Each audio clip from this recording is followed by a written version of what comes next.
Do you, as a football fan, enjoy watching your club rebuild every few years?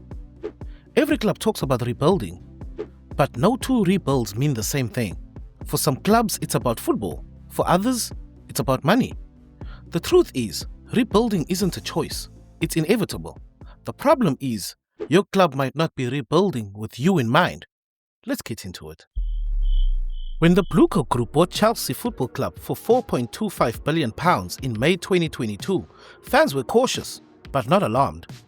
What followed was shock. Within months, Champions League winning manager Thomas Tuchel was gone, players sold, and a complete new rebuild model was introduced. Chelsea didn't just rebuild the squad, they rebuilt the idea of what Chelsea Football Club stood for. Big money spent, Enzo Fernandez, Moises Caicedo, long contracts for every player. But behind the spending was a different strategy: accumulation. Chelsea began buying promise, not players, stockpiling young talent on long-term deals, then loaning them out across Europe. The multi-club model had arrived.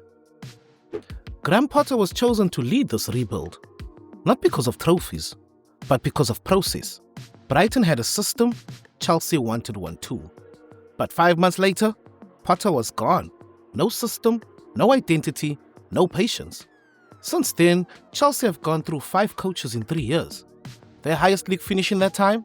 4th. And they are still rebuilding. The question is, was this rebuild ever designed for winning or simply for resale value? When Sir Alex Ferguson left, Manchester United ownership looked at David Moyes and his 12-year stint at Everton as a perfect leading man to rebuild and keep United competitive. It failed. 10 months later, Moyes was fired. Now, 7 managers later, they are still rebuilding. Interim coach Michael Carrick has the reins until the end of the season. Then the rebuild starts again.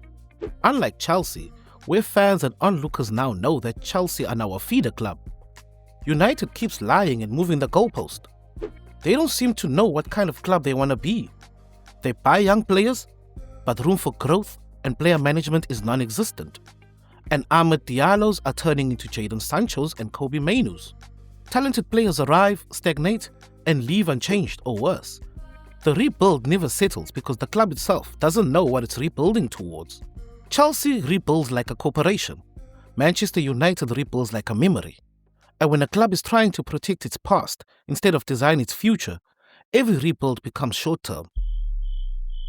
When Arsene Wenger left, or got pushed out by Arsenal owners and disgruntled fans, the ownership looked at manager Unai Emery and his resume at Sevilla and saw him as the best man to rebuild the new-look Arsenal.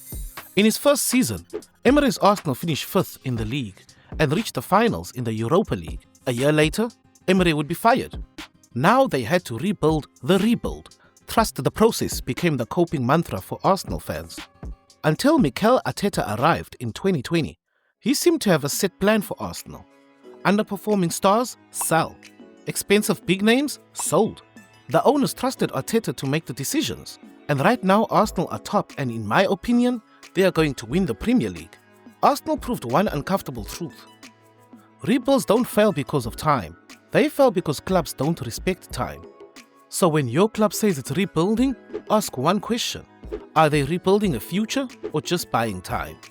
Because rebuilding only works when everyone agrees on what comes next.